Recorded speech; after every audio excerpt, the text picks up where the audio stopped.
So I started volunteering for debt advice by being an assistant to a qualified advisor. As soon as the training course became available, I did my part 1 and part 2 training, and then I could advise in my own capacity. But I was still really just doing the advising work and not any of the admin work. Then about 18 months after I'd done my training, a position came up at one of the debt advice charities in our city, and so I became an advisor working for them part-time. And I also then got the chance to see all the other side of it, which is the admin follow-up, and there's just masses and masses of admin follow-up to do. So that gave me a different view of the whole picture of what needs to be done with debt advice. Most people like to help other people, and I like to help other people. The great thing about being involved in debt advice is that it really takes loads of different personalities to make the whole process run smoothly.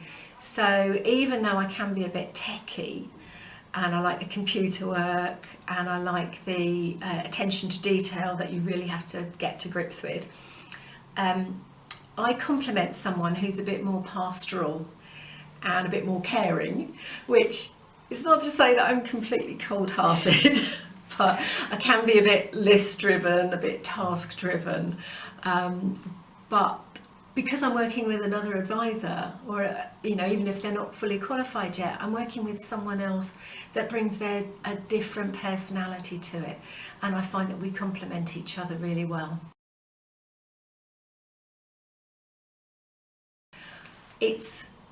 It's great when you phone up a creditor and they say, "Oh yeah, that's all been written off.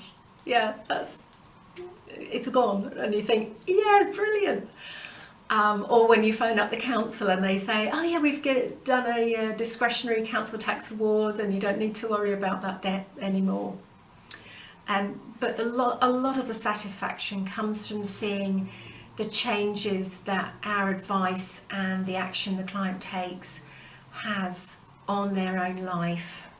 So changes in relationships, changes in their mental health, their housing situation, the whole picture of it, and how much their quality of life improves once they've started to unburden themselves, once they've started to hand over their debt problems and whatever other financial problems they have to the advice, to money advice.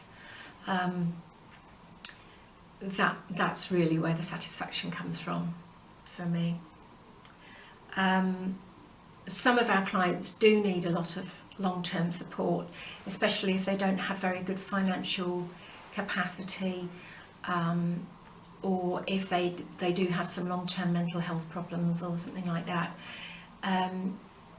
But it's really good to see clients taking ownership of their financial situation, and for the education that we can give them to set them up for the rest of their lives with budgeting and how they spend.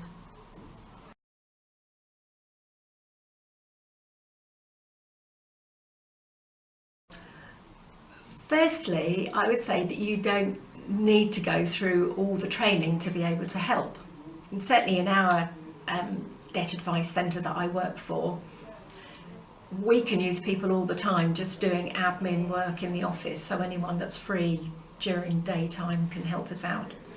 And if you do decide to train as an advisor, then you find that you bring your life experience, your wisdom that you've gained over the years, and your own personality and skills to the advice that you give and to the organisation that you work with.